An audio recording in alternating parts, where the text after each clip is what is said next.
Cien años de la carreta fantasma y otros espectros de 1921 por Jorge Hernando Delgado Cáceres. La edad de la pantalla de plata, como se le conoce al periodo silente o época muda del cine, alberga un sinnúmero de películas consideradas verdaderas joyas del cine. Los locos años 20 nacen en Estados Unidos producto de las ganancias de la Primera Guerra Mundial y se extiende a Europa cuando la guerra se había alejado y se inicia el periodo de reconstrucción. En los años 20 se consolida el papel de la economía y los productores de cine ejerciendo su dominio cercanas a las mayores industrias de comienzos del siglo XX, como es el acero, el petróleo, los cigarrillos, las conservas, los automóviles. El productor, el amo de la industria, permanece incógnito. Las vedettes y el Standard System son, como George Sadul lo dijo, la fachada de la industria.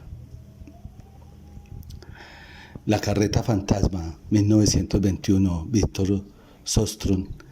A continuación, un homenaje a las películas que se encuentran cumpliendo 100 años. La primera de ellas, La carreta fantasma de Víctor Sostron, un director, actor y guionista sueco, pionero del cine mudo en su país, basada en la obra de Selma Lagerlöf, primera mujer en recibir el Premio Nobel de Literatura en 1909. La película es considerada todo un clásico del cine fantástico y a nivel de las películas como Metrópolis, El gabinete del Dr. Caligari, Nosferatu, etc. La cinta de Sostron es considerada por algunos la película de todas las películas. Es Nochevieja, tres borrachos evocan una leyenda según la cual si un gran pecador es la última persona que muere al terminar el año, entonces tendrá que conducir durante un año entero la carreta fantasma que recoge las almas de los muertos. Una de sus películas sobresalientes es El viento de 1928. Para uno de los directores que conoció la obra como Ingmar Bergman, dijo al respecto: conocer a Víctor Sostron primero a través de sus imágenes y luego en persona resultó ser para mí una tremenda experiencia personal. Todo comenzó muy temprano con La carreta fantasma. Debía tener entonces entre 12 y 13 años y resultó ser toda una experiencia. Me sentí profundamente conmovido por esa película. Que la entendiera o no fue lo de menos. Yo, ante todo, quedé prendado en su enorme poder cinematográfico. Fue una experiencia totalmente emocional. Todavía me acuerdo de ella. Recuerdo ciertas secuencias, ciertas escenas que provocaron una enorme impresión en mí.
En 1920, antes de comenzar la producción de La carreta fantasma, Victor Sjöström ya había dirigido más de 40 películas.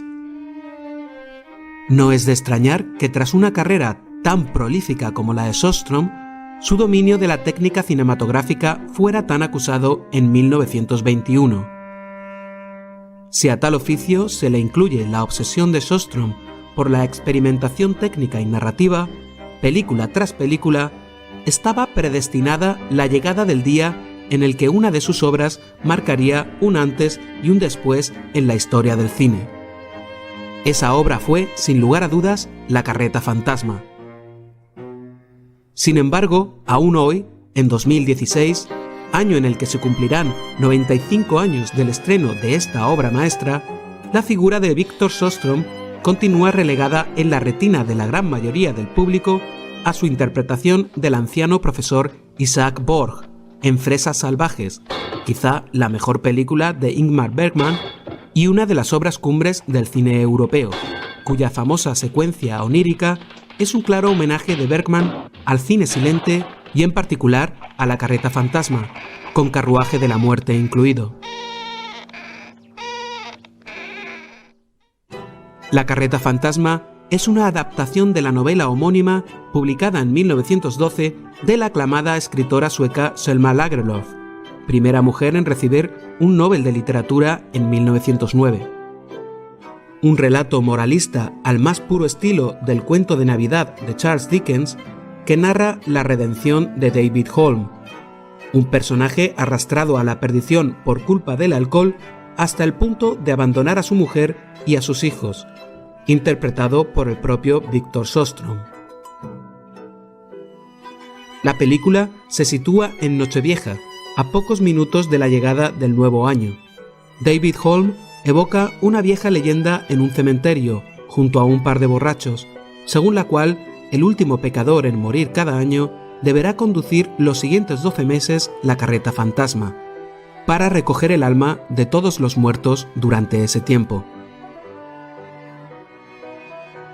Tras relatar la leyenda, segundos antes de que termine el año, David Holm muere accidentalmente tras un forcejeo con los otros borrachos y pronto aparece la carreta fantasma con su conductor, a quien deberá relevar en su oficio.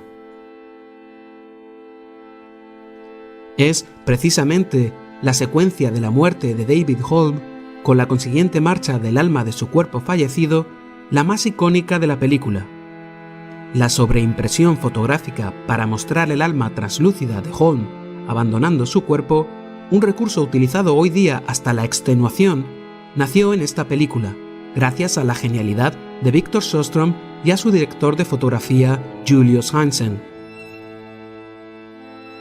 De igual modo, la carreta fantasma y su conductor son mostrados utilizando la misma técnica de la sobreimpresión fotográfica o doble exposición, dotando a todos de una imagen espectral, jamás vista hasta la fecha, que sin embargo continúa siendo el recurso más utilizado para la plasmación fotográfica de cualquier ser fantasmagórico. Pero la experimentación fotográfica de Sjöström en La carreta fantasma no es el único motivo pionero de la película.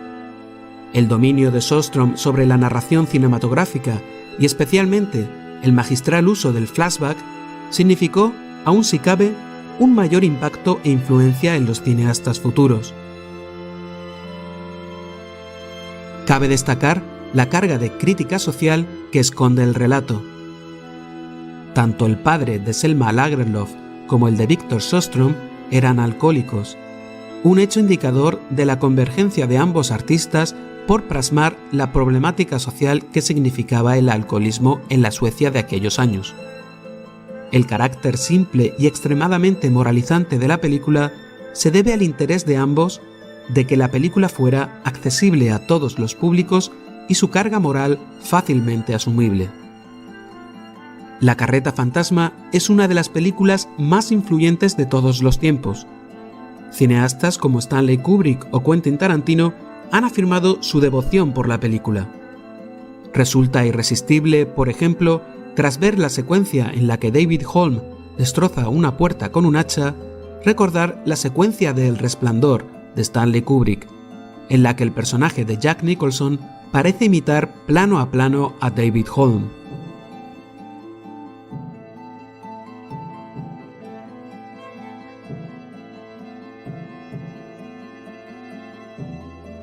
En definitiva, La carreta fantasma es un clásico a visitar y a revisitar por todos los amantes del cine, sobre todo de aquellos con inquietudes sobre sus orígenes.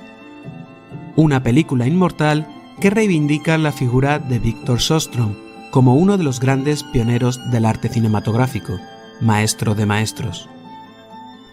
Las tres luces o La muerte cansada de Fritz Lang, una película muda expresionista de 1921 dirigida por el gran director alemán Fritz Lang.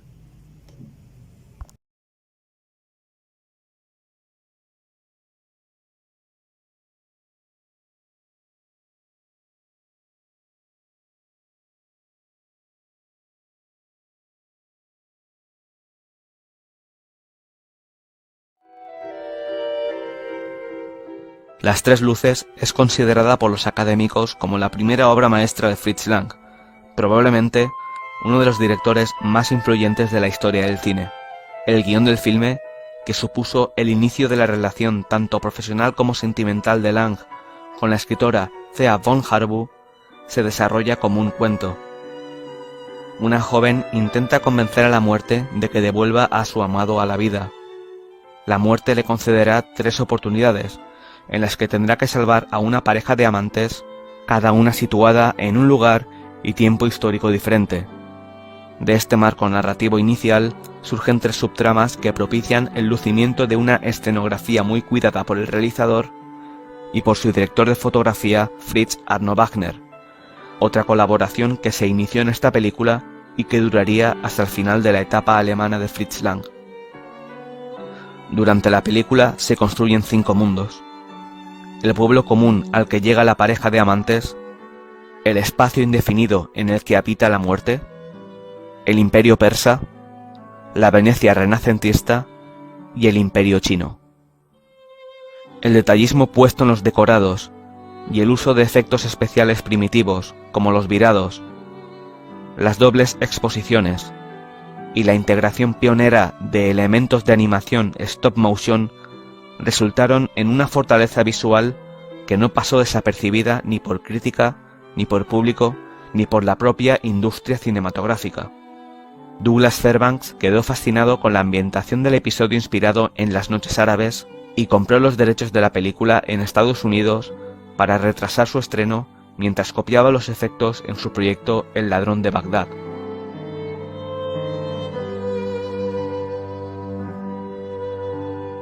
Fairbanks no fue el único cineasta que quedó fascinado con esta obra.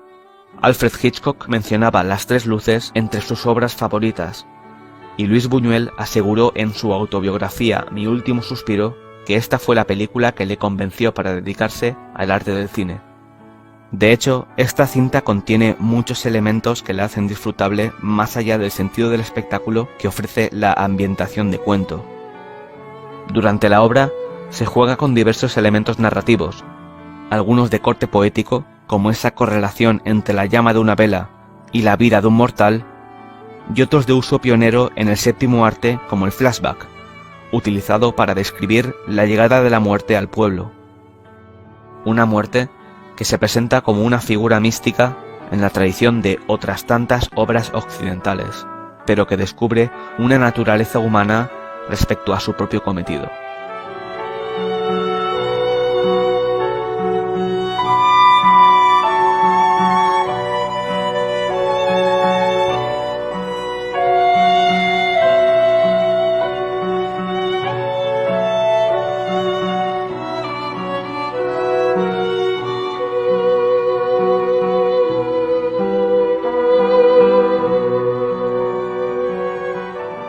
El título original de la película es Der Müde Tod, que se traduce al castellano como La muerte cansada, algo que resalta la importancia en la obra del debate interno sufrido por el personaje. El otro personaje capital es el de la joven, que en cada una de las 3 subtramas se enfrenta a sociedades en las que la libertad de la mujer está supeditada al dictado del hombre. Un punto combativo que la emparenta con otras heroínas de Fritz Lang como la María de Metrópolis. En la lucha de esta joven protagonista se sintetiza el tema principal del filme, que no es otro que el amor como fuerza destructora de obstáculos. Sin duda, Las Tres Luces es una película romántica en el sentido más clásico del concepto, el que entiende que el amor es superior a todo, incluso a la mismísima muerte.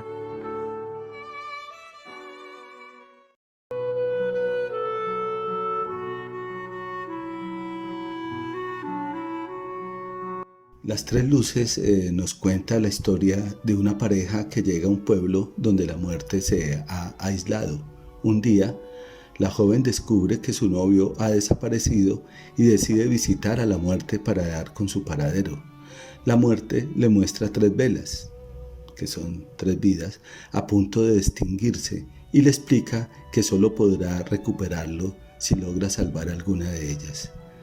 Tres Luces es un poema en torno a la muerte. Reúne la metáfora, la poesía visual y técnicas del expresionismo en cuanto al uso de la luz, los volúmenes y las perspectivas.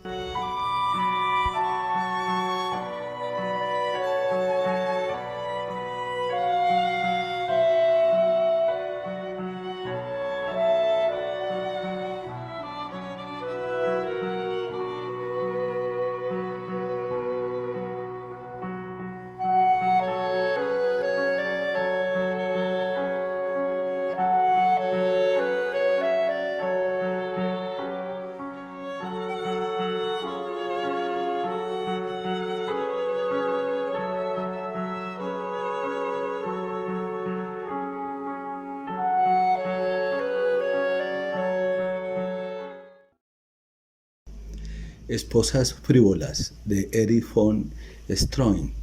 Nació en Viena y decidió ser director de cine después de trabajar como actor y ayudante de David Griffith en El nacimiento de una nación e Intolerancia.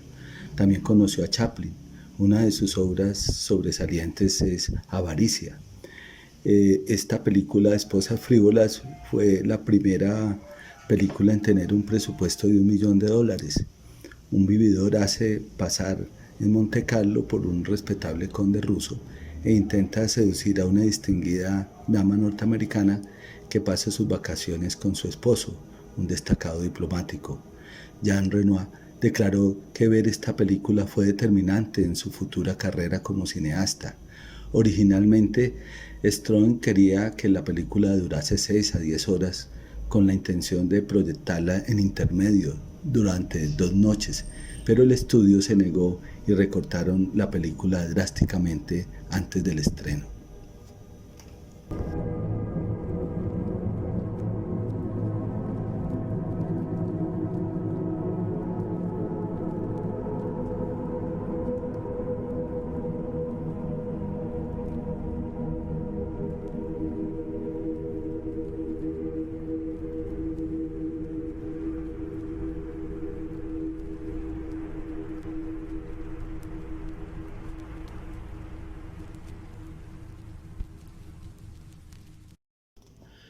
Las dos huérfanas de David Griffith es considerada por muchos como el mayor éxito de Griffith después del nacimiento de una nación e Intolerancia. Las dos huérfanas describe la Revolución Francesa y se asemeja al alzamiento de los bolcheviques. La película refleja el conflicto de las clases sociales en el mundo.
El chico de Charles Chaplin, uno de los más importantes directores del cine de todos los tiempos, su sensibilidad social y su propuesta estética elevaron el papel del actor y del autor como tal. Primer largometraje de Charles Chaplin, donde se inspiró en las dificultades de su infancia y en la reciente muerte de su hijo, que había nacido prematuro. Fue una película excepcional en la que plasmó mucho de sí mismo, se incluyeron muchos efectos especiales novedosos para la época. Aquí una de sus escenas más conocidas.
El guardaespaldas, o conocida también con el signo alto, de Buster Keaton, fue la primera producción independiente de Keaton.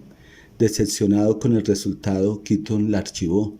No fue hasta un año después que la lanzó. El título se refiere a la señal secreta con que la mano la utilizan algunas pandillas.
Fiebre, de Louis Deloup, dramaturgo, periodista, crítico literario y director francés, conocido en todo el mundo por ser un promotor e iniciador de los cineclubes.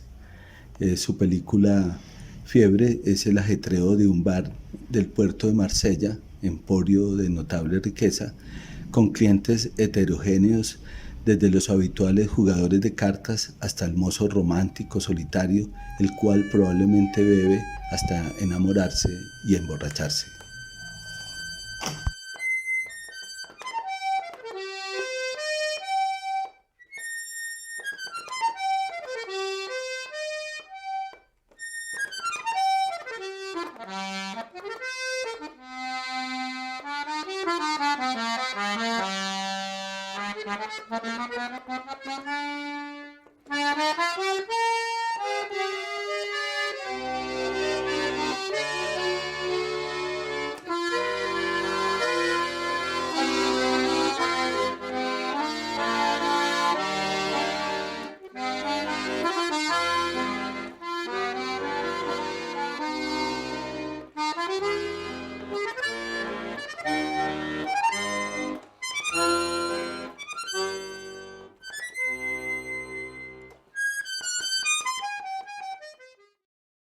Las páginas del libro de Satán de Carl Dreyer, fresco histórico sobre el bien y el mal que revisa las diferentes formas que el demonio puede adoptar, muestras a lo largo de 4 épocas diferentes: Jerusalén en vida de Jesucristo, la Sevilla del siglo XVI, la Revolución Francesa y la Revolución Rusa.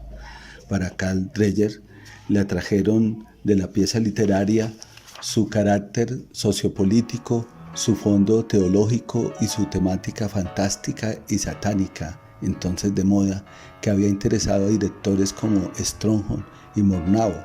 A Dreyer le interesaba la intolerancia derivada del ciego fanatismo como airada protesta. Pone en el mismo plano revelador los abusos revolucionarios y los de la Inquisición como estructuras de poder diferentes pero coincidentes en la ignorancia e en la incomprensión.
Siete años de mala suerte de Max Linder.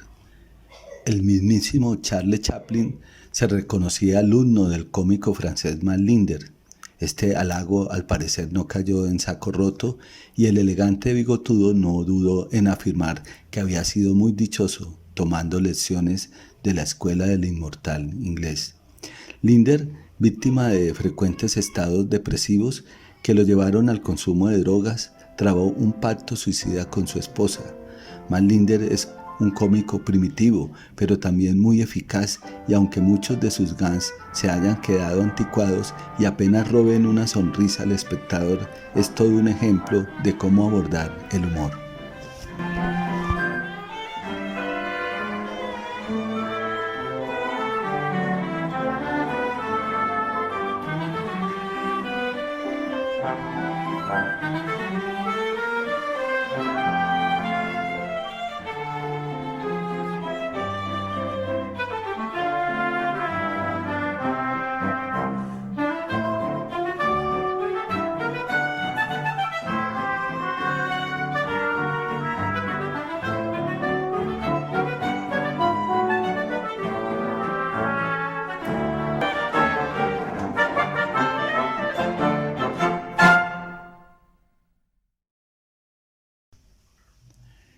El Jeque de George Melford.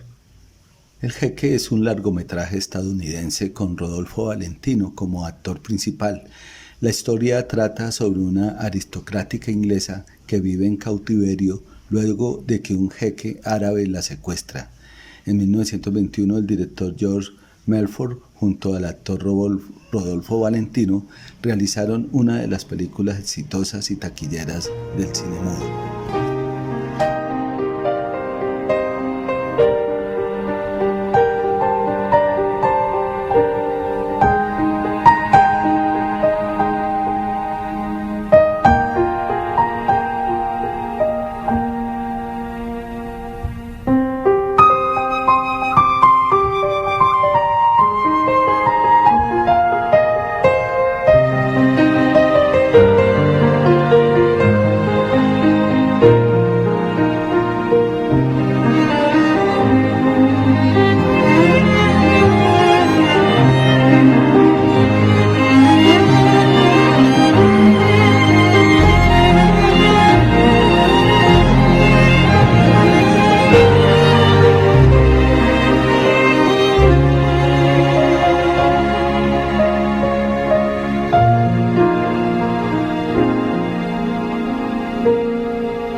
Los cuatro jinetes del Apocalipsis, dirigida por Rhys Ingram, irlandés de nacimiento y dedicado a los melodramas. Se basó en la novela de Vicente Blasco Ibáñez de 1916, que relató la historia de una familia francesa y alemana a raíz de la Gran Guerra. Su famosa escena de Rodolfo Valentino bailando tango evolucionó este arte en el mundo y le dio al tango otra mirada.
El Dorado de Marcel Herbert, la película francesa innovadora en elementos técnicos en su narrativa, logró un éxito considerable en su lanzamiento.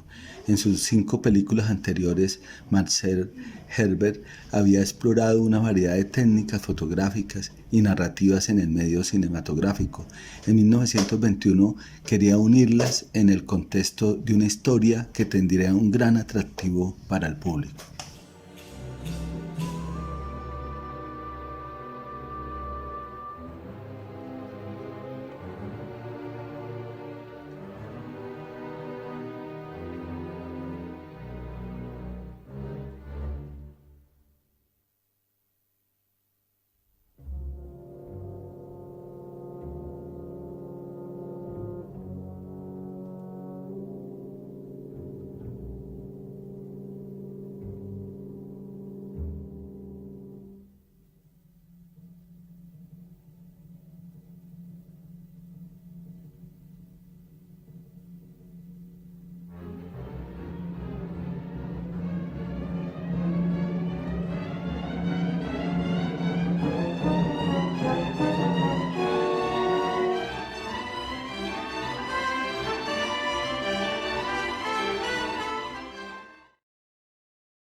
El Chivo de Buster Keaton es una de las estrellas del arte de la risa y el humor. Tras ser confundido el pobre Keaton con el famoso forajido, es perseguido por toda la ciudad por el jefe de la policía local. Buscando un lugar donde esconderse, se refugia en la casa de Virginia, sin saber que la jovencita es la hija del jefe de la policía.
Finalmente terminamos este recorrido por el panorama de 1921, donde mostramos algunas de las películas importantes y sus directores. Terminamos con La Atlántida de Jacques Feyder, una película franco-belga que tiene varias adaptaciones de su novela. Es la historia de dos oficiales franceses en el Sahara que descubren la Atlántida. Se encuentra dentro de las películas más costosas del año, casi 10 meses de rodaje en los escenarios naturales en Argelia y en Turgen, sitio este último en lo más profundo del corazón del desierto del Sahara. La película ofrece el exotismo obligado para narrar el destino de estos dos intrépidos soldados franceses.